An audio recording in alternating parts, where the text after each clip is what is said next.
لیکن حضرت شیخ الہند رحمۃ اللہ علیہ کو میں 14ویں صدی ہجری کا مجدد اعظم مانتا ہوں. بہت سے مجددین ہیں لیکن میرے نزدیک ان کا مقام سب سے بلند. لیکن ان سے بھی اس وقت ایک اختلاف کی یہاں پر اختلاف کا اظہار کر رہا ہوں، جرات کر رہا ہوں. سورہ بقرہ میں جہاں یہود کا جو عقیدہ تھا وَقَالُوا لَن تَمَسَّنَا النَّارُ إِلَّا أَيَّامًا مَّعْدُودَةً قُل أَتَّخَذْتُم مِّن دُونِ اللَّهِ عَهْدًا فَلَن يُخْلِفَ اللَّهُ عَهْدَهُ أَمْ تَقُولُونَ عَلَى اللَّهِ مَا لَا تَعْلَمُونَ. اور وہ یہ کہتے ہیں یا انہوں نے یہ کہا کہ ہمیں تو آگ چھو ہی نہیں سکتی مگر گنتی کے چند دن.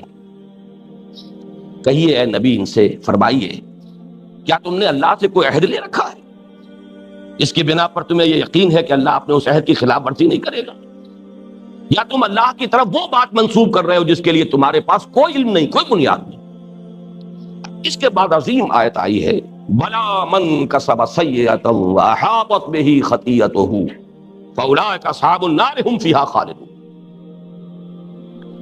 کیوں نہیں، جو کوئی بھی کوئی بڑی برائی کمائے گا جان بوجھ کر اور اس کا گناہ اس کا احاطہ کر لے گا تو وہ لوگ جہنمی ہیں اور ہمیشہ ہمیشہ رہنے والے ہیں اس جہنم میں. اب یہ الفاظ عام ہیں. مولانا تھانوی رحمۃ اللہ علیہ نے تو اس آیت کو سیاق و سباق کے حوالے سے صرف یہود سے متعلق قرار دے دیا. یہاں صرف کفار یہود کا تذکرہ ہے اس آیت میں، اس کا عموم جو ہے اس کو باقی نہیں رکھا. لہذا ویسے ہی مسلمان جب پڑھے گا تو گویا کہ اس کے لیے تو کوئی خوف ہے ہی نہیں، کوئی لرزہ ہے ہی نہیں، یہ تو یہود سے متعلق ہے. لیکن حضرت شیخ الہند رحمۃ اللہ علیہ نے ترجمے کے اندر برقرار رکھا ہے الفاظ کے عموم کو. فرماتے ہیں کیوں نہیں، جس نے کمایا گناہ اور گھیر لیا اس کو اس کے گناہ نے سو وہی ہیں دوزخ کے رہنے والے اور وہ اسی میں ہمیشہ رہیں گے. لیکن حاشیے پر لکھا ہے، اب وہ حاشیہ میں پڑھ کر سنا رہا. گناہ کسی کا احاطہ کر لے اس کا یہ مطلب ہے کہ گناہ اس پر ایسا غلبہ کر لے کہ کوئی جانب ایسی نہ ہو کہ گناہ کا غلبہ نہ ہو، حتیٰ کہ دل میں ایمان و تصدیق باقی ہوگی تو بھی احاطہ مذکور محقق نہ ہوگا. تو اب کافر ہی پر یہ صورت صادق آ سکتی ہے. اس کو پڑھنے کے بعد کون مسلمان کانپے گا؟ اس آیت کی جو تاثیر ہے یہ لرزا دینے والا اس کا انداز ہے. ترجمے میں عموم باقی ہے. مولانا تھانوی نے تو ترجمے کے اندر بھی کچھ ایسے اضافے کیے بریکٹ میں کہ جس سے اس کی نوعیت جو ہے بدل جاتی ہے. لیکن حضرت شیخ الہند نے ترجمے کے اندر وہ عموم باقی رکھا، لیکن یہ کہ وضاحت کر دی کہ یہ صرف کفر کی حالت کے اندر ہی ہو سکتا ہے، ممکن نہیں. میں جو کچھ عرض کرنا چاہ رہا ہوں وہ یہ ہے، کل میں عرض کر چکا ہوں کہ ہونا یہ چاہیے کہ ان آیات و احادیث کا ترجمہ کرتے ہوئے، ان کو بیان کرتے ہوئے ان کا جو بھی مفہوم ہے لفظ اس کو برقرار رکھیں، تاکہ اس کے اندر جو ترہیب ہے، انذار ہے، اس کے اثرات اعصاب پر ہوں. اما من خاف مقام ربہ ونہى النفس عن الہوى کی صورت ابھی پیدا ہو. یہ وضاحت فتویٰ ہے اصل میں، یہ کہ اس کے یہ معنی نہیں ہے کہ وہ کافر ہو گیا، اس کے یہ معنی نہیں ہے کہ ایمان کی نفی مطلق بئی معنی کہ وہ شخص مرتد ہو گیا. واللہ لا یؤمن واللہ لا یؤمن واللہ لا یؤمن، ایمان کی تو نفی ہے مطلق، لیکن یہ کہ یہ اس حقیقی ایمان کی ہے، اس قلبی ایمان کی ہے جس کے سارے فیصلے اللہ کے ہاں جا کر ہوں گے. وہ ایمان جس کی بنیاد پر دنیا میں فیصلہ ہوتا ہے اس کی نفی نہیں ہوتی، یعنی اسلام کے دائرے سے آدمی نہیں نکلتا. یہ فتویٰ ہے، اس کی وضاحت ہونی چاہیے. جیسا کہ میں نے کل بھی عرض کیا تھا کہ سورۃ العصر والے کتابچے میں شروع میں نے وہ وضاحت جو ہے بڑے جلی الفاظ کے اندر لکھتی ہے.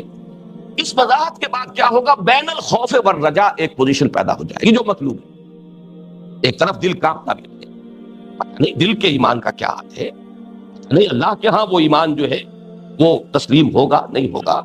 یہ بین الخوف والرجاء یہ کہ بہرحال جس درجے میں بھی کلمہ گو ہوں، میں کچھ کوشش بھی کر رہا ہوں، اعمال کے لیے کوشاں ہوں، جو بھی احکام ہیں ان پر عمل پیرا ہونے کی امکانی حد تک سعی کر رہا ہوں، تو ایک امید بھی رہے کہ بہرحال گناہ کبیرہ کے ارتکاب سے انسان اس طرح ایمان سے محروم نہیں ہو جاتا کہ وہ کافر قرار پا جائے. اس طرح در حقیقت ایک معتدل کیفیت پیدا ہوگی جس سے تعبیر کیا جاتا ہے بین الخوف والرجاء. یہی بات آج میں دوبارہ ان الفاظ میں عرض کرنا چاہ رہا ہوں کہ مسئلے کے حل کی آسان اور عام فہم صورت یہ ہے کہ ایمان کے دو پہلو جو میں نے کل بیان کیے تھے، ایک ایمان ظاہری، ایک ایمان باطنی، ایک ایمان قلبی، ایک ایمان لسانی اقرار باللسان، ایک ایمان وہ کہ جس کا اعتبار اس دنیا میں ہے، ایک ایمان وہ جس کا اعتبار آخرت میں ہوگا.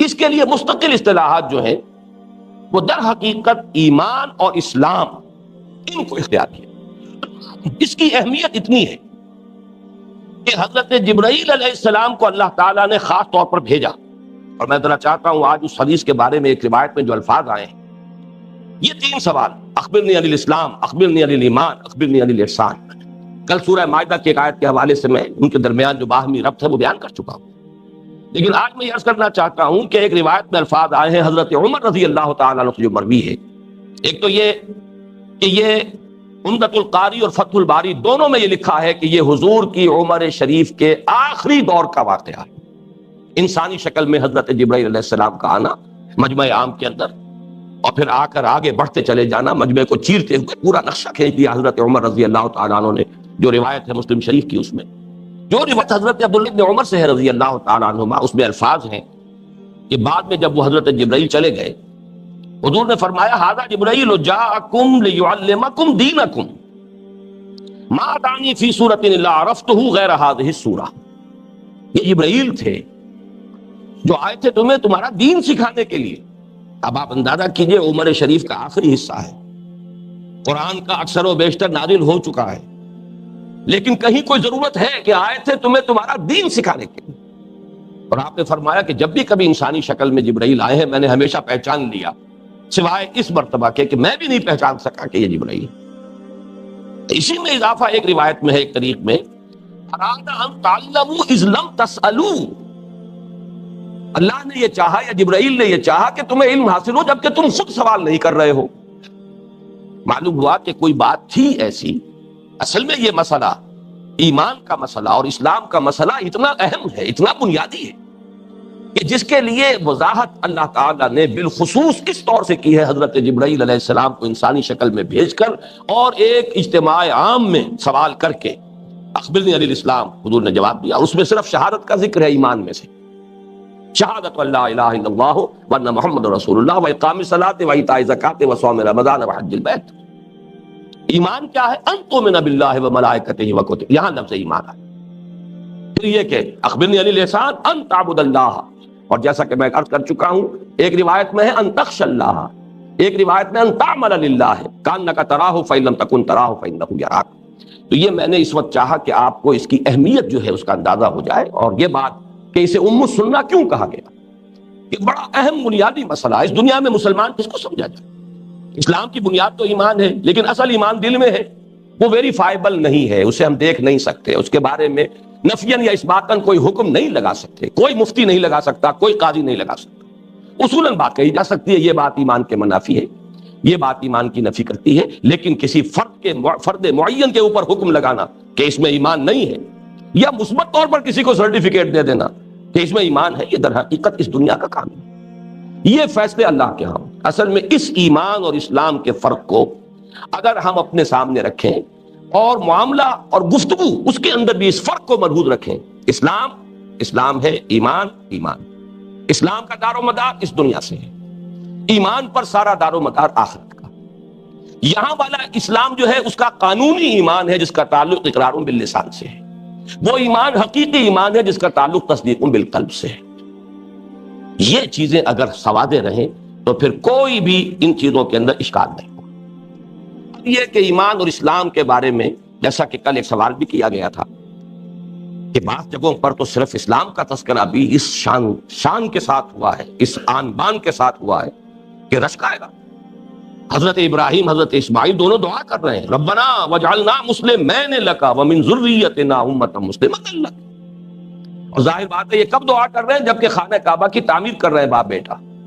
اس وقت حضرت ابراہیم کی عمر کم سے کم 100 برس ہے، 87 برس کی عمر میں تو حضرت اسماعیل کی ولادت ہوئی۔ حضرت اسماعیل اس قابل ہوئے ہیں کہ وہ دست و بازو بن گئے ہیں، تعمیر میں ممد ہیں، معاون ہیں، ساتھ ہیں، کم سے کم 100 برس کی عمر بنے گی۔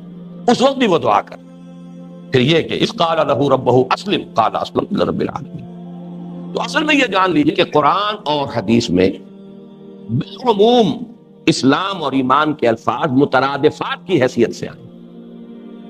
یہ کئی جوڑے ہیں اصطلاحات کے، دینی اصطلاحات کے، کہ جن میں ایک اصول جو ہے معین کیا اہل علم نے کہ اس جوڑے کے جو دو فرد ہیں، افراد، اذا اجتمع تفرقا واذا تفرقا اجتمع. اگر تو ان کا علیحدہ علیحدہ ذکر آئے گا تفرقا تو وہ معنی میں ایک ہو جائیں گے، اور اگر ایک جگہ ذکر آئے گا اجتماع تو معنی کے اعتبار سے تفرقہ ان میں فرق آ جائے گا. تو اس اعتبار سے نوٹ کیجئے کہ ویسے اسلام ہے ایمان کا مظہر خارجی، ایمان ہے اسلام کی اعتقادی بنیاد، یہ دونوں لازم و ملزوم ہیں. جیسا کہ میں نے کل بھی عرض کیا تھا کہ مطلوب تو ایمان وہ ہے جو تصدیق بالقلب اور اقرار باللسان دونوں کے ساتھ ہو. جب یہ دونوں چیزیں ہیں تو میں انگریزی زبان کا وہ محاورہ استعمال کیا کرتا ہوں اس کی وضاحت کے لیے کہ call the rose by any name it will smell as sweet.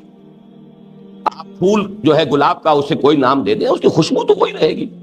جس شخص کے دل میں ایمان ہے عمل میں اسلام ہے اسے آپ مومن کہہ لیں مسلم کہہ لیں فرق واقع نہیں ہوتا. call the rose by any name it will smell as sweet.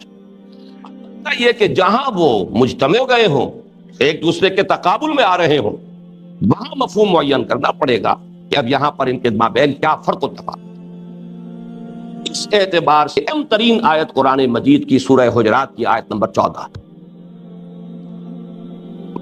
روک دو نہیں کھلا رہنا دروازہ یہ بند کر دو اذان ہم سن لیتے ہیں یہ مسجد ریپروس کی مسجد.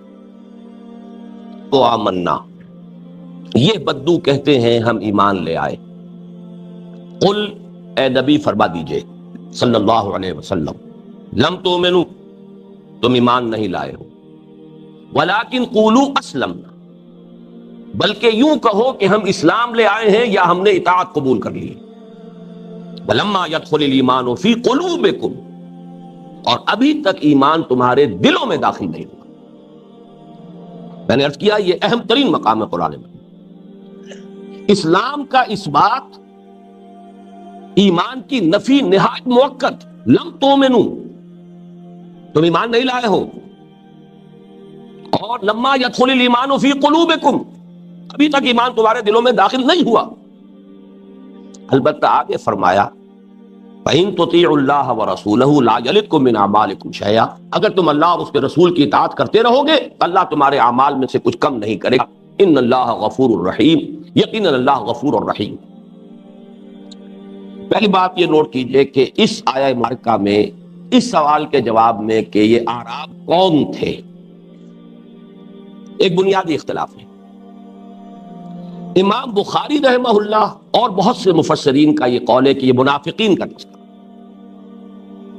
جب اتنے زور شور سے قرآن نے کہہ دیا ایمان نہیں ہے تمہارے اندر ایمان داخل نہیں ہوا دل کے اندر تو اسلام بلا ایمان تو نفاق ہے. بظاہر یہ بہت مضبوط بات ہے. اسلام بلا ایمان نفاق ہے.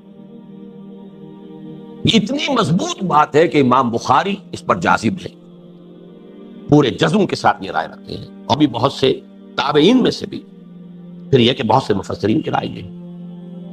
لیکن یہ میں تاریخی واقعے کے اعتبار سے بیان کر رہا ہوں سن 62 کا واقعہ اب آج سے 28-29 سال قبل کی بات. ایک ہی مسجد میں میں اور مولانا عبدالغفار حسن صاحب منگمری میں معتکف تھے. صبح کا وقت تھا چاشت کے بعد ذرا گفتگو ہو رہی تھی علمی مذاکرہ اس پر بات ہو گئی. میں نے کہا اس سے مراد منافق نہیں ہو سکتے. انہوں نے کہا جزم کے ساتھ منافق مراد کیونکہ وہ مسلکاً بھی اہل حدیث ہیں تو امام بخاری رحمۃ اللہ علیہ کی بات تو میں سمجھتا ہوں ان کے لیے تو حرف آخر تھی. میں نے دلیل یہ پیش کی کہ منافق کوئی عمل قبول نہیں اللہ کے ہاں. یہاں فرمایا جا رہا ہے کہ وَإِن تُطِيعُوا اللَّهَ وَرَسُولَهُ لَا يَلِدْكُم مِّنْ أَعْمَالِكُمْ شَيْئًا یہ کیسے ہو سکتا ہے؟ یہ منافق ہرگز نہیں بلکہ میرے نزدیک یہ ایک ایسی کہ قانوناً ایک شخص مسلمان ہے باطنی طور پر نہ مثبت طور پر ایمان ہے نہ منفی طور پر نفاق ہے بلکہ ایک خلا کی سی کیفیت ہے زیرو لیول ہے. میری اس تعبیر کو ذرا بعض طالب علموں نے لکھا بھی ہے کہ آپ ذرا میتھمیٹیکل انداز بھی اختیار کیا کریں ڈائیگرامیٹک بھی جیسے کہ علامہ صاحب نے بھی فرمایا کہ یہاں چارٹس وغیرہ میں یہ باتیں آ جائیں تو یوں سمجھیے کہ مسلم اور اس کو اب تقسیم کیجئے. مسلم کی 3 حالتیں ممکن ہیں یا مثبت طور پر ایمان اور اس میں یوں سمجھ +1 +2 +3 +4 پلس انفینٹی. حضرت ابو بکر صدیق کا ایمان ہے وہ پلس انفینٹی پر چلا جائے گا. بائیں طرف آئیے -1 -2 -3 -4 مائنس انفینٹی، یہ نفاق ہے۔ عبداللہ ابن ابی کا نفاق جو ہے وہ مائنس انفینٹی پر چلا جائے، لیکن لا محالہ دونوں کے درمیان ایک زیرو آئے گی۔ ریاضی میں تو کوئی چارہ اس کے سوا ہی نہیں، +1 اور -1 کے درمیان ایک زیرو ہے۔ میرے نزدیک اسی سے بات سمجھ میں آتی ہے، یہ زیرو لیول ہے ایمان کا۔ خیر نہ مجھ سے جھگڑتے رہے کہ نہیں ایسا نہیں ہو سکتا، یہ منافق ہیں۔ یہ عجیب اتفاق ہوا، اللہ تعالیٰ کی طرف سے ہوتے ہیں اتفاقات تو دنیا میں کوئی نہیں۔ جب ہم یہ گفتگو کر رہے تھے، کچھ بحث و تمہیز کی کیفیت تھی، تو اب فوت ہو چکے ہیں مولانا عبد الجلیل صاحب، وہاں محلہ فرید گنج میں جب اہل حدیث حضرات کی ایک بہت بڑی جامع مسجد تھی، اس کے خطیب تھے۔ ان کا ایک شاگرد آیا امام ابن تیمیہ کی کتاب الایمان، کہ یہ مولانا نے بھیجی ہے کہ آپ لوگ اعتکاف میں ہیں تو ذرا اس کتاب کو بھی دیکھیے کسی وقت۔ اور یہ پھر میں لفظ حسن اتفاق غلط العام کے طور پر استعمال کر رہا ہوں، اتفاق تو کوئی نہیں ہوتا، اللہ کے حکم سے ہوتا ہے جو ہوتا ہے۔ کھولا تو بالکل وہی صفحہ نکل آیا جس میں امام ابن تیمیہ نے فصل قائم کی ہے، اور اس کے الفاظ یوں شروع ہوتے ہیں: وَقَدْ أَثْبَتَ اللَّهُ فِي الْقُرْآنِ إِسْلَامًا بِلَا إِيمَانٍ بِقَوْلِهِ تَعَالَى قَالَتِ الْأَعْرَابُ آمَنَّا قُل لَّمْ تُؤْمِنُوا وَلَٰكِن قُولُوا أَسْلَمْنَا إِلَىٰ آخِرِ الآیہ۔ اللہ نے اس بات فرمایا ہے قرآن میں ایسے اسلام کا جس میں ایمان نہ ہو، اور دلیل میں یہی آیت۔ خیر مولانا عبدالغفار حسن صاحب نے مجھے دعائیں بھی دیں، اور یہ فرمایا کہ تم اگر باضابطہ بھی دینی علوم کی تحصیل حاصل کر لو، تحصیل کر لو تو بڑا اچھا رہے، تمہارے ذہن کو اللہ نے قرآن مجید کے ساتھ مناسبت دی ہے۔ یہ 1962 کی بات میں کرتا ہوں، میں نے عرض کیا پڑھا دیجیے، میں حاضر۔ بہرحال نوٹ کر لیجئے، میرے نزدیک امام ابن تیمیہ کی رائے، اور اسی رائے کو پھر پیش کیا ہے ان کے شاگرد رشید حافظ ابن کثیر رحمۃ اللہ علیہ نے، کہ یہ اعراب لیسوا بمنافقین وانما هم مسلمون لم يستحكم الايمان في قلوبهم، یہ منافق نہیں تھے بلکہ ایسے مسلمان تھے جن کے دلوں میں ایمان مستحکم نہیں۔ تاہم میرے نزدیک استاد کی بات صحیح تر ہے، شاگرد نے لم یستحکم کا لفظ استعمال کیا، قرآن لم يدخل الایمان کہہ رہا ہے، ان میں فرق رہ گیا۔ امام ابن تیمیہ کی بات صحیح تر ہے کہ بلا ایمان اسلام کا یہاں پر اس بات ہو رہا۔ ایک بات اب اس میں عرض کر دوں، تاریخی اعتبار سے سمجھیے یہ کون لوگ تھے۔ یہ حضور کی حیات طیبہ کا آخری دور ہے، جبکہ اسلام کو غلبہ ہو گیا اور پورے عرب میں اب ایک رو چل نکلی، چلو بھائی اطاعت قبول کرو، اسلام لے آؤ۔ It's no use continuing resistance, کوئی فائدہ نہیں، کوئی کامیابی کی صورت نہیں ہے، اب مقابلہ نہیں کر سکتے محمد کا صلی اللہ علیہ وسلم، راستہ نہیں روک سکتے۔ اس وقت وہ لہر چلی ہے، اذا جاء نصر اللہ والفتح ورأیت الناس يدخلون فی دین اللہ افواجا، فوج در فوج، کہاں ایک ایک کے لیے جھولی پسار پسار کر دعائیں مانگتے تھے حضور صلی اللہ علیہ وسلم مکی دور میں، اے اللہ عمر ابن الخطاب اور عمرو ابن ہشام میں سے کسی ایک کے ذریعے تو اسلام کو ضرور تقویت دے، کوئی ایک تو میری جھولی میں ڈال ہی دے۔ کہاں یہ کہ فوج در فوج، قبیلے کے قبیلے آ رہے۔ اب اس میں ظاہر بات ہے ایسے لوگ بھی ہو سکتے تھے جو پہلے ایمان لا چکے ہوں لیکن اپنے قبیلے کے خوف کی وجہ سے ابھی تک ظاہر نہ کیا، جس کی میں نے کل آپ کو جس کے بارے میں بیان کیا۔ ایسے بھی ہو سکتے تھے جو اس وقت صدق دل سے ایمان لے آئے، دل ایمان ان کے دلوں میں داخل ہو گیا۔ اسی لیے میں نے ترجمہ کیا یہ بدو کہتے ہیں، یہ سب بدوؤں کی بات نہیں ہے۔ قالت الاعراب، یہاں پر جو ہے تمام بدو کی بات نہیں ہے، سورہ توبہ میں تو اعراب کے بارے میں فرمایا گیا، ان میں بڑے مومن صادق بھی ہیں، موجود ہیں، یہ بدو، میں نے اسی لیے اس کا لفظ کا اضافہ کیا۔ تیسری صورت یہ بھی ہو سکتی ہے کہ ٹھیک ہے اب تو کوئی اور چارہ کار نہیں ہے، اس وقت تو نیوی پاؤ جسے کہتے ہیں، گردن جھکا لو، نبٹ لیں گے بعد میں، یعنی بدنیتی، منفی طور نفاق موجود لیکن اسلام کا اظہار کیا۔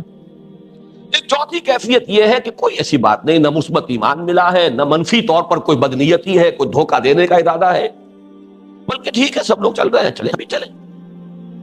یہ ہے وہ خلا کی کیفیت، یہ سٹارٹنگ پوائنٹ ہے کہ ابھی ایمان بھی داخل نہیں ہوا لیکن بدنیتی بھی نہیں ہے، اس لیے نفاق بھی نہیں ہے، نہ مائنس ویلیو ہے نہ پلس ویلیو ہے، زیرو ویلیو ہے۔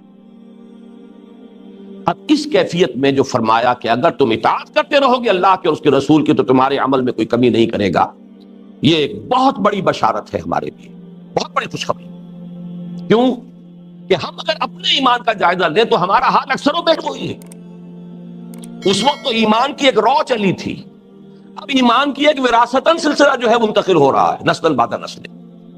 یہ کوئی ہمارا چوائس تو نہیں، ہم نے خود اپنے فیصلے سے تو اسلام قبول نہیں کیا، بلکہ بالکل اسی طریقے سے۔ البتہ خدا نہ خواستہ نفاق بھی نہیں ہے، اللہ یہ کہ جن کے دل میں ہو وہ دوسری بات ہے۔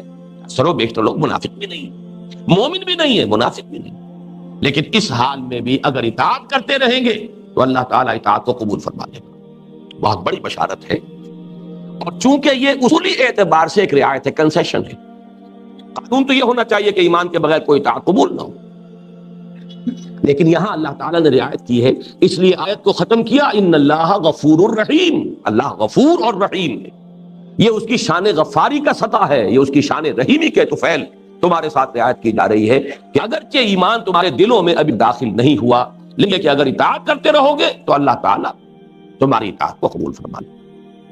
اس میں البتہ 2 پوائنٹس اور میں عرض کر دوں جلدی سے، پھر آگے بڑھوں گا۔ نمبر 1 یہ کہ یہ حالت مستقل نہیں ہو سکتی، یہ سمجھانے کے لیے بغرض تفہیم زیرو لیول میں کہہ رہا ہوں، زیرو لیول پر آدمی زیادہ دیر قائم رہ نہیں سکتا۔ سبات ایک تغیر کو ہے زمانے میں، سکون محال ہے قدرت کے کارخانے، آدمی یا ادھر جائے گا یا ادھر جائے گا، یا منفی کی طرف اس کی پیش قدمی ہوگی اور یا مثبت جانب۔ لیکن سمجھانے کے لیے یہ بات سٹارٹنگ پوائنٹ کے اعتبار سے یہ بات یہ بہت اہم ہے۔ البتہ اس میں استثناء ہے، وہ میں بعد میں عرض کروں گا، وہ استثناء کہ یہ 0 پوائنٹ پر بھی آدمی مستقل کھڑا رہ سکتا ہے، ایک استثنائی کیفیت ہے، وہ بعد میں بیان کروں گا۔ لیکن یہاں قاعدہ کلیہ بیان کر رہا ہوں کہ یہ در حقیقت نظری اعتبار سے، اصولی اعتبار سے ایک حقیقت بیان کی گئی ہے کہ جو گویا کہ نقطۂ آغاز ہے، ورنہ یا تو آدمی چلے گا دائیں طرف ایمان کی طرف، یا آگے بڑھے گا بائیں طرف اور نفاق کی طرف۔ دوسرے یہ کہ اس آیت میں جو بہت بڑی بشارت آئی ہے اس کے ساتھ ایک انذار بھی بریکٹ کر لیجیے، اور وہ یہ کہ اطاعت صرف اطاعت کلی کو کہتے ہیں۔ طے کر لے آدمی کہ جزوی اطاعت کرنی ہے تو وہ اطاعت نہیں ہوگی، کبھی غلطی ہو گئی، خطا ہو گئی، گناہ کا صدور ہو گیا، توبہ کر لے انسان، یہ بالکل دوسری بات ہے۔ طے کر لے کہ مجھے جزوی اطاعت ہی کرنی ہے، کچھ احکام قبول ہے کچھ نہیں قبول، تو یہ اطاعت نہیں ہے۔ افتؤمنون ببعض الکتاب وتکفرون ببعض فما جزاء من يفعل ذلك منكم الا خزي في الحیاۃ الدنیا ویوم القیامۃ یردون الی اشد العذاب۔ تو کیا تم ہماری کتاب کے ایک حصے کو مانتے ہو، ہماری شریعت احکام کے، اور ایک حصے کو رد کر دیتے ہو؟ تو جو کوئی بھی یہ طرز عمل اختیار کرے گا اس کی کوئی سزا نہیں ہے اس کے سوا کہ دنیا میں ذلیل و خوار کر دیے جائیں اور آخرت میں شدید ترین عذاب میں جھونک دیے۔ تو میرا طریقہ یہی ہے کہ جہاں یہ بشارت سناتا ہوں، اگر ہم اپنے گریبانوں میں جھانکیں اور دیکھیں کچھ خلاصہ ہے، کوئی یقین والی بات تو نظر نہیں آ رہی، تو گھبراؤ نہیں، اس لیے کہ بغیر اس کے بھی اللہ تعالیٰ اطاعت قبول کر لے، یہ اس کی شان غفاری اور شان رحیمی کا صدقہ ہے۔ لیکن اطاعت جو ہے، اطاعت نام ہے اطاعت کلی کی، ادخلوا فی السلم کافہ، اسلام میں بھی داخلہ جو ہے کل کا کل سموچا پورا کا پورا داخلہ ہوگا۔ ہاں خطا ہو جائے، کبھی غلبہ جذبات کے تحت، کبھی ماحول کے اثرات کے تحت، کبھی غفلت اور نسیان اور ذہول کے باعث وہ ہو جائے، وہ کوئی بات نہیں، اس میں آدمی جو ہے توبہ کرتا ہے، اللہ معاف فرمانے والا۔ انما التوبۃ علی اللہ للذین یعملون السوء بجہالۃ ثم یتوبون من قریب، اللہ نے اپنے ذمے لیا ہے توبہ قبول کرنا اپنے ان بندوں کی کہ جو جہالت میں، نادانی میں، جذبات کی رو میں بیٹھ کر کوئی غلط حرکت کر بیٹھتے، پھر جلدی ہی توبہ کر لیں۔ اب آئیے، کل کے قرض میں ابھی ایک چیز اور باقی ہے، اور یہ چیز وہ ہے جس میں امام ابو حنیفہ رحمۃ اللہ علیہ اور امام بخاری رحمۃ اللہ علیہ کا جو موقف ایمان کے بارے میں ہے اس میں تضاد بہت ہی نمایاں ہے۔ اگرچہ وہ تضاد ظاہری ہے، وہ میں عرض کر دوں گا، اس میں بھی موافقت ہے، لیکن بظاہر تو بعد المشرقین کا معاملہ ہے، اور وہ یہ ہے کہ رئیس المحدثین امام بخاری رحمہ اللہ فرماتے ہیں ایمان کے بارے میں یزید و ینقص، وہ بڑھتا بھی ہے گھٹتا بھی،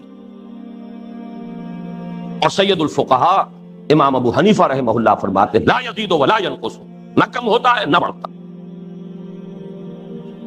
لفظ دوبارہ استعمال کرو، بظاہر تضاد، انتہائی تضاد، بظاہر بعد المشرقین، بلکہ بڑے تاکیدی الفاظ۔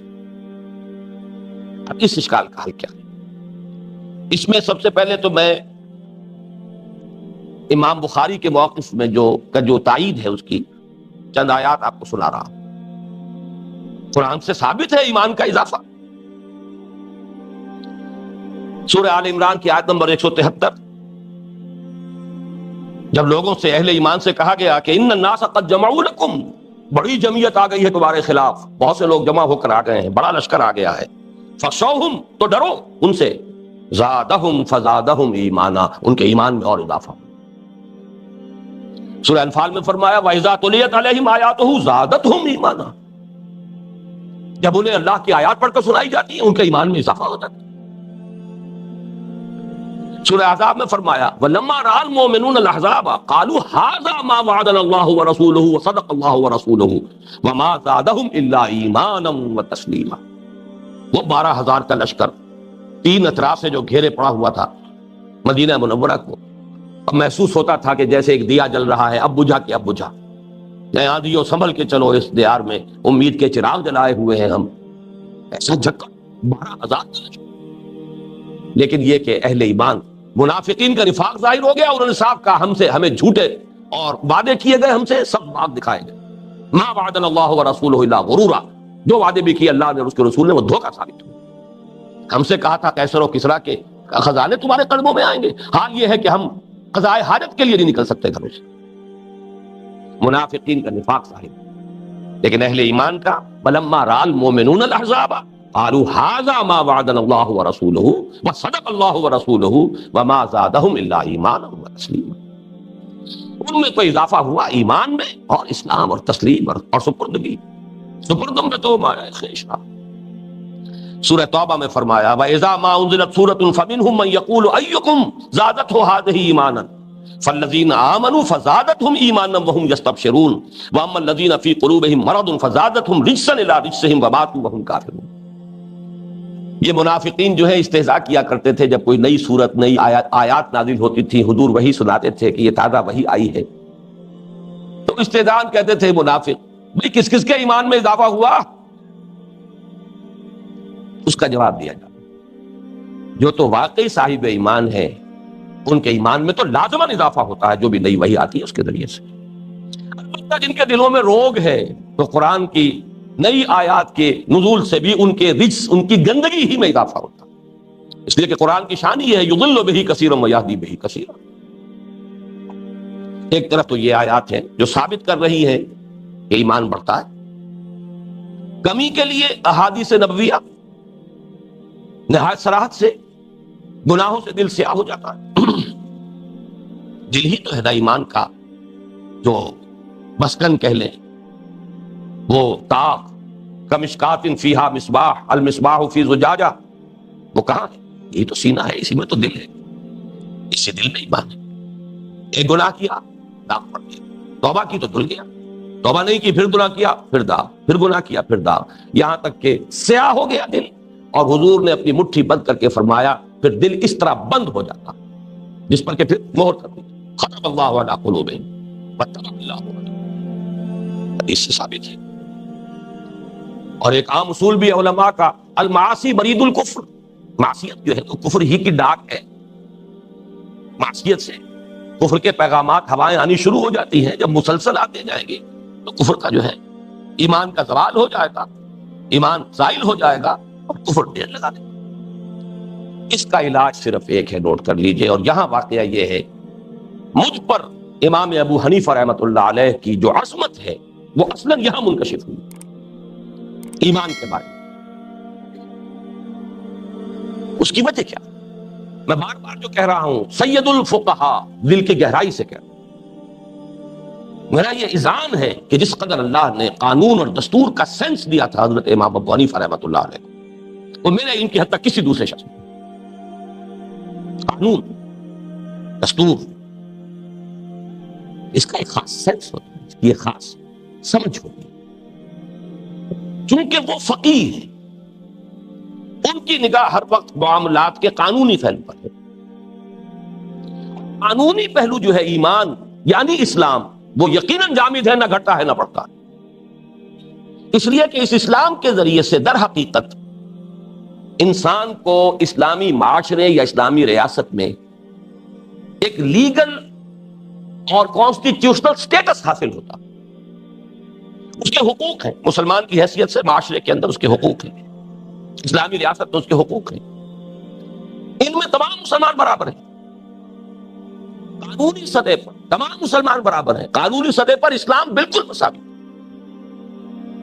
جس کی مثال میں یہ دیا کرتا ہوں سادہ ترین، بڑی آسانی سے سمجھ میں آنے والی، کہ اگر، اور میں انتہائی چیزیں جمع کر رہا ہوں اس میں، اگر بالفرض ابو بکر صدیق رضی اللہ تعالی عنہ جو سید المومنین ہیں، اور عبداللہ ابن ابی علیہ ما علیہ جو رئیس المنافقین ہے، بالفرض یہ ایک باپ کے بیٹے ہوتے تو وراثت میں حصہ برابر ملتا، ابو بکر کو زیادہ نہ ملتا، عبداللہ ابن ابی کو کم نہ ملتا، وراثت میں برابر۔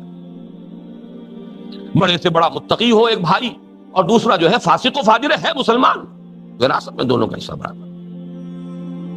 یہ ہے وہ قانونی سطح، ایمان کا قانونی پہلو، لا یزید ولا ینقص، یہ ایک لیگل کانسٹیٹیوشنل سٹیٹس ہے جو جامد مطلق ہے، نہ گھٹتا ہے نہ بڑھتا، اور اس کے سوا کوئی صورت ہے ہی نہیں۔ آج کی دنیا میں ہم کہیں گے شہری حقوق، ریاست کے شہریوں کے جو حقوق ہیں، تمام مسلمان ایک دوسرے سے برابر ہیں، المسلم کفو لکل مسلم، مسلمان کفو ہے ایک دوسرے کا، برابر ہے، کانسٹیٹیوشنل رائٹس، قانونی حقوق سب سے برابر۔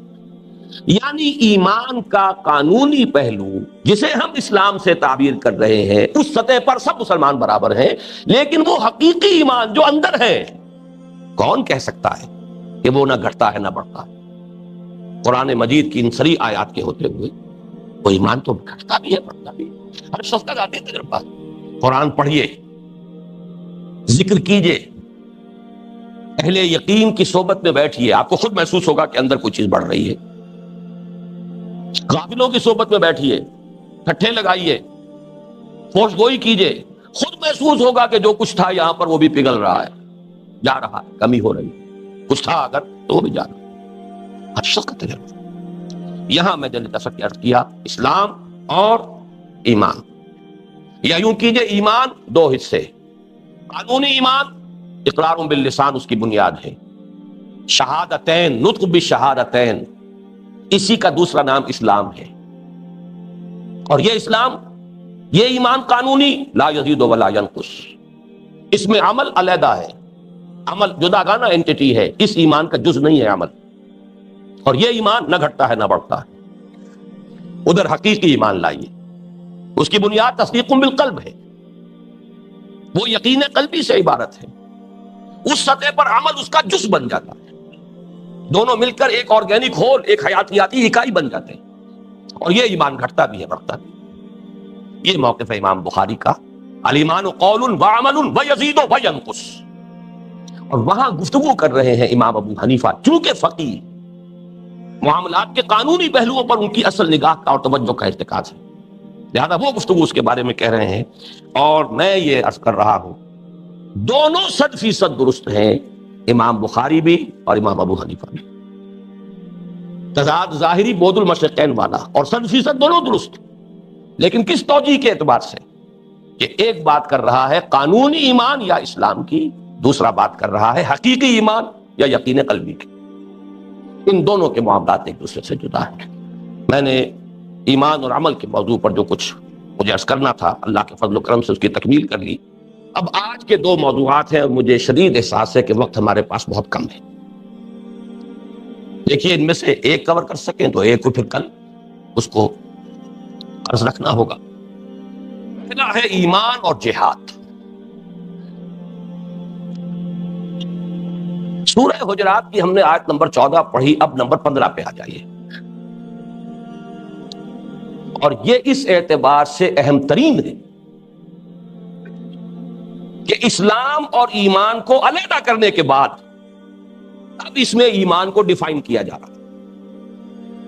انما المؤمنون الذین آمنوا باللہ ورسولہ ثم لم یرتابوا وجاہدوا باموالہم وانفسہم فی سبیل اللہ اولئک هم الصادقون۔ نوٹ کیجئے اول و آخر اسلوب حصر ہے، انما کلمہ حصر ہے، مومن تو صرف وہ ہے، جیسے ہم کہیں زید عالم ہے اور کہیں زید ہی عالم ہے، زمین و آسمان کا فرق ہو گیا۔ زید عالم ہے، دوسرے بھی ہیں، ہو سکتے ہیں، زید ہی عالم ہے، دوسروں کی نفی ہو گئی. انما المومنون، مومن صرف وہ ہیں کون ہیں جو دو پری کوالیفیکیشنز پوری کریں. الذین آمنوا باللہ ورسولہ ثم لم یرتابوا، جو ایمان لائے اللہ پر اور اس کے رسول پر پھر شک میں نہیں پڑے. یہ یقین کی تعبیر کے لیے اس سے زیادہ خوبصورت الفاظ ہو ہی نہیں سکتے. بلکہ مثبت طور پر لفظ یقین آتا تو وہ زور پیدا نہ ہوتا جتنا ثم لم یرتابوا، پھر شک میں ہرگز مبتلا نہیں. یہ ایک پری کوالیفیکیشن ہے ٹو کوالیفائی ایز اے مومن، ریئل مومن، حقیقی مومن قرار پانے کے لیے پہلی شرط. اور دوسری شرط وجاہدوا باموالہم وانفسہم فی سبیل اللہ، اور وہ جہاد کریں اپنے مالوں کے ساتھ، اپنی جانوں کے ساتھ اللہ کی راہ. یہ دوسری شرط لازم ہے ایمان حقیقی کے لیے، کوالیفائی کرنے کے لیے. اور پھر اسلوب حسن پر پھر ختم کیا ہے تو اولئک ھم الصادقون، صرف یہ لوگ سچے ہیں اپنے دعوی ایمان میں. یہ اگر کہیں کہ ہم مومن ہیں تو واقعی صحیح. بات کہاں سے شروع ہوئی تھی؟ قالت الاعراب آمنا قل لم تؤمنوا ولکن قولوا اسلمنا. یہ بدو کہتے ہیں ہم ایمان لے آئے، نبی ان سے کہہ دیجئے تم ایمان نہیں لائے ہو، بلکہ یوں کہو کہ ہم مسلمان ہو گئے، اسلام لے آئے، یا ہم نے اطاعت قبول کی. یہاں فرمایا اگر جاننا چاہتے ہو کہ مومن کون ہے تو پھر اس کی تو یہ دو شرطیں ہیں، یقین دل میں، جہاد عمل.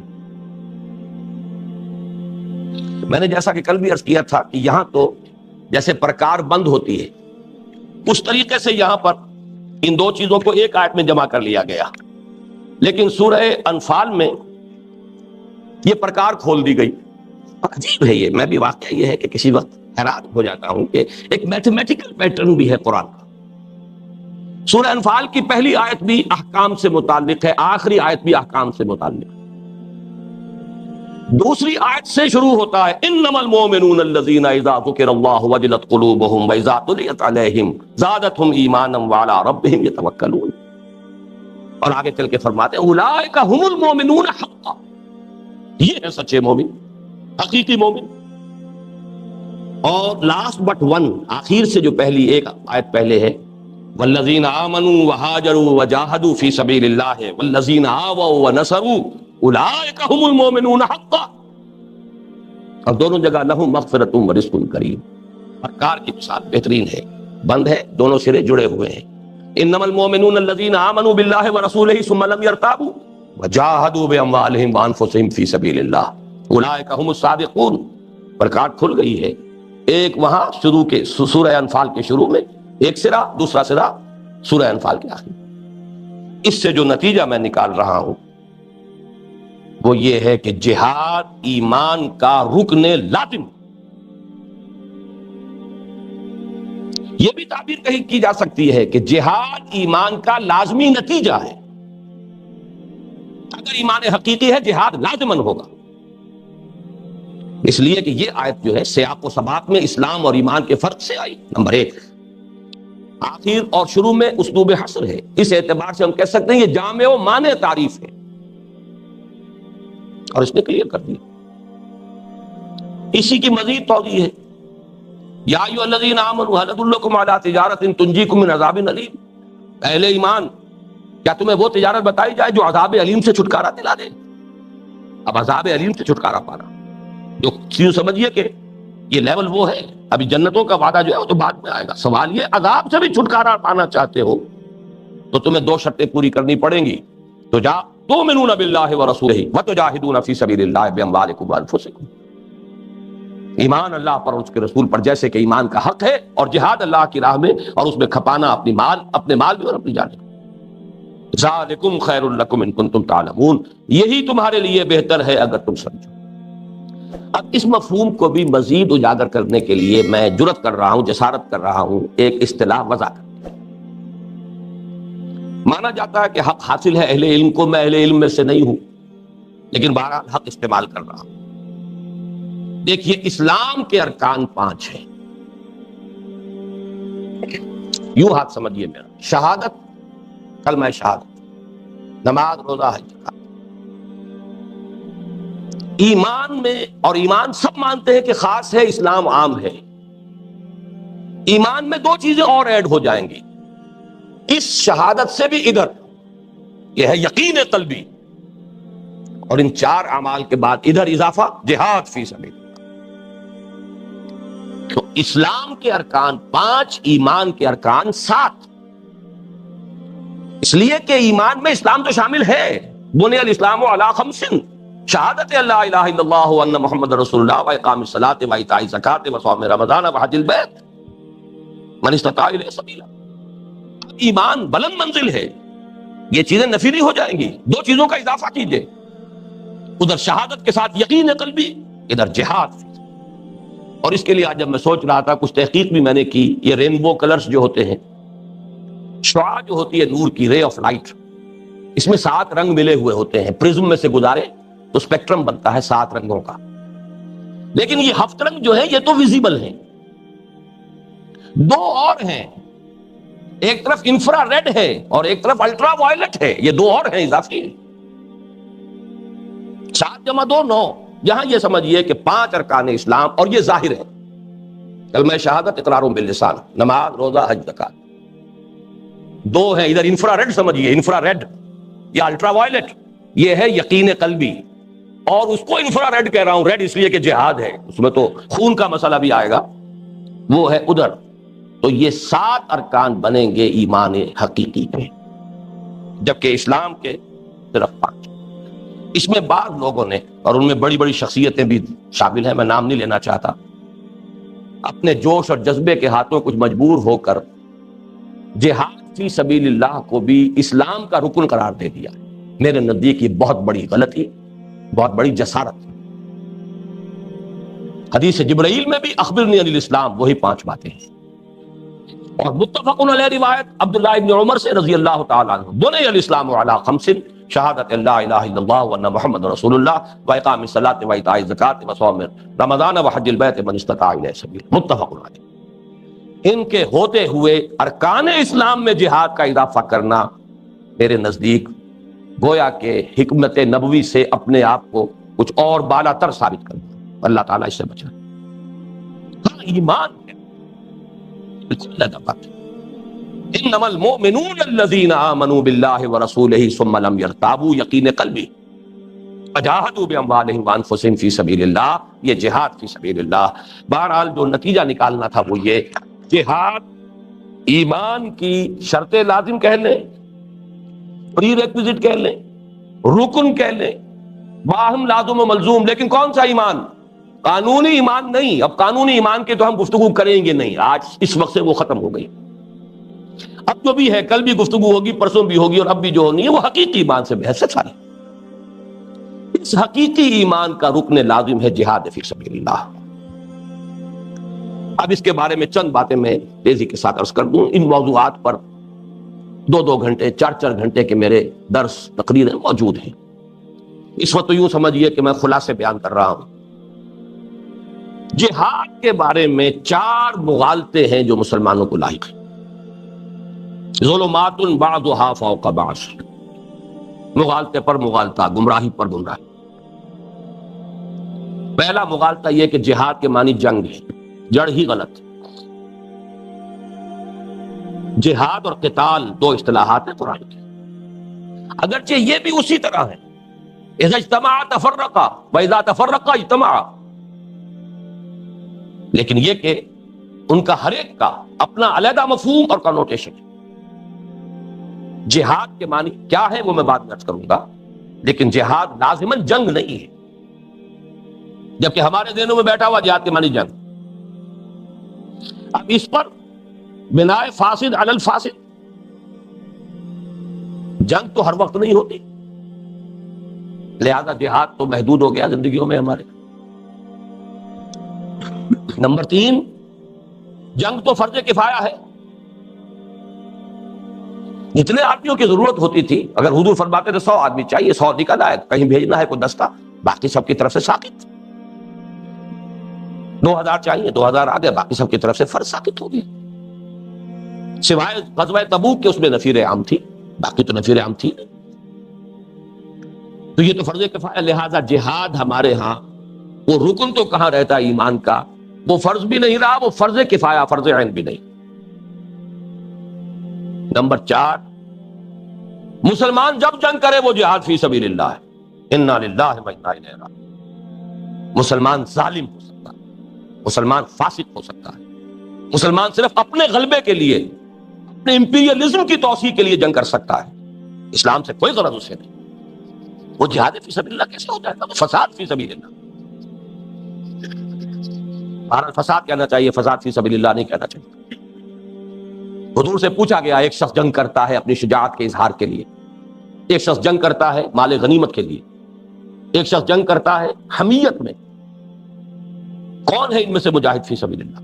فرمایا کوئی نہیں، تینوں کی نفی۔ مجاہد صرف وہ ہے جو جنگ کرتا ہے لِتَكُونَ كَلِمَةُ اللَّهِ هِيَ الْعُلْيَا، جس کا مقصد واحد یہ ہو کہ اللہ کا کلمہ بلند ہو۔ اگر وہ چیزیں شامل ہو گئی تو وہ تو چاہے مسلمان ہے، جہاد کرنے والے، جنگ کرنے والے، وہ جہاد نہیں۔ اس میں 5ویں کا اضافہ کر دیں، یہ اس دور کی خاص گمراہی، لفظ جہاد سے آگے بڑھ کر قتال پر آ رہا۔ بہت سے لوگوں کے ذہن میں یہ بیٹھ چکا ہے کہ اب قتال کا سلسلہ تو بند۔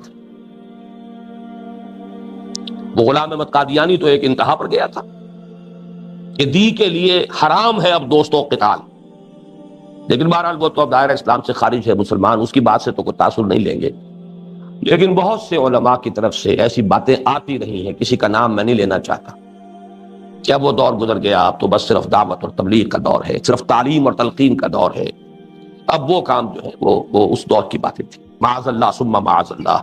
میں تو ایک حدیث آپ کو سنا دوں، عن انس، سنن ابی داؤد کی روایت ہے، عن انس رضی اللہ تعالی عنہ قال قال رسول اللہ صلی اللہ علیہ وسلم ثلاث من اصل الایمان، 3 چیزیں ایمان کی جڑ اور بنیاد میں شامل ہیں۔ نمبر 1، الکف عمن قال لا الہ الا اللہ لا تکفرہ بذنب ولا تخرجہ من الاسلام بعمل۔ پہلی بات یہ کہ جو کہہ رہا ہے لا الہ الا اللہ محمد رسول اللہ، اس سے ہاتھ کو روک لو، زبان کو بھی روک لو۔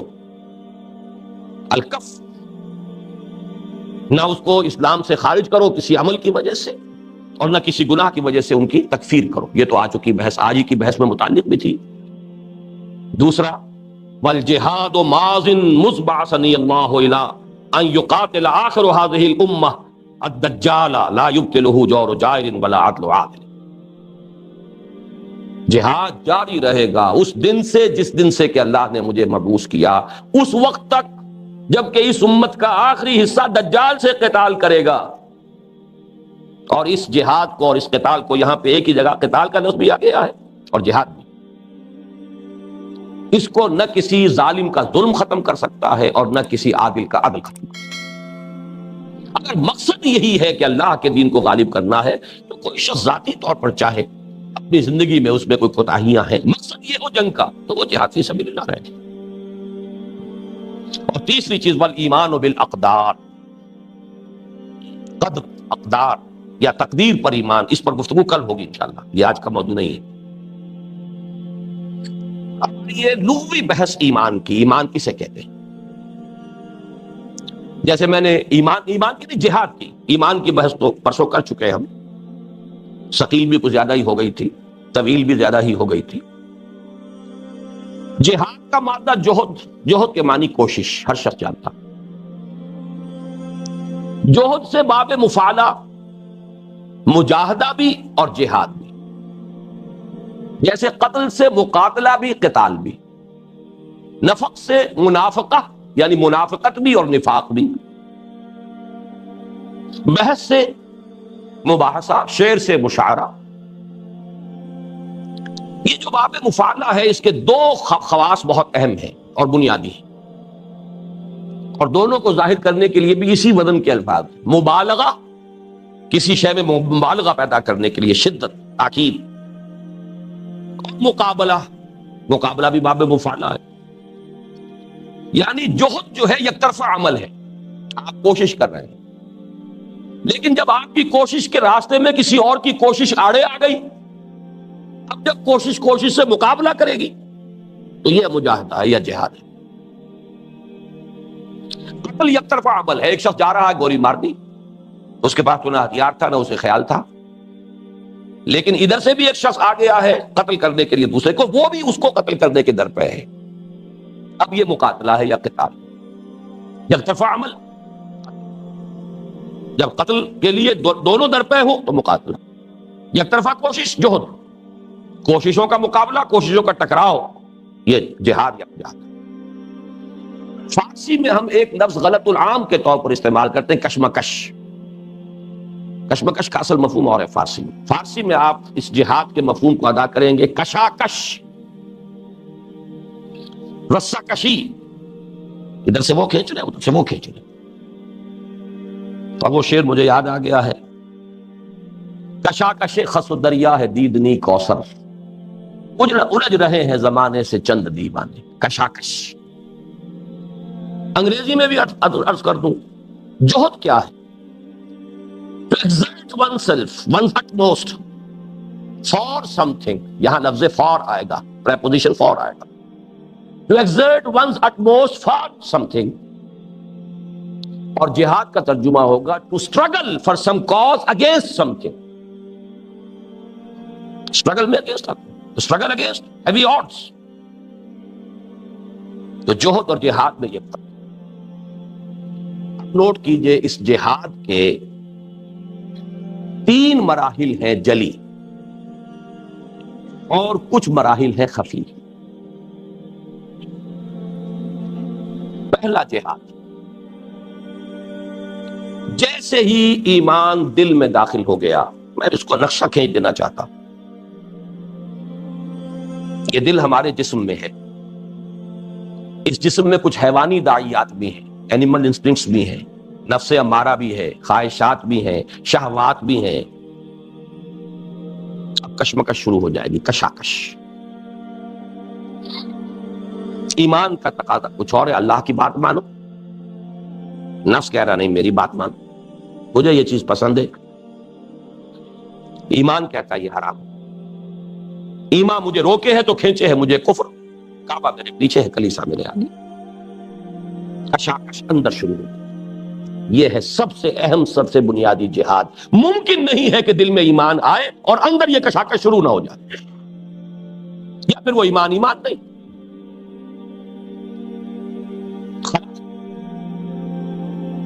دل میں ایمان آئے گا تو اینیمل انسٹنکٹس، ایڈ یا لیبیڈو، نفس امارہ، جو بھی کہیں، خواہشات، شہوات، حیوانی جبلتیں، ان کے ساتھ تصادم شروع ہو جائے،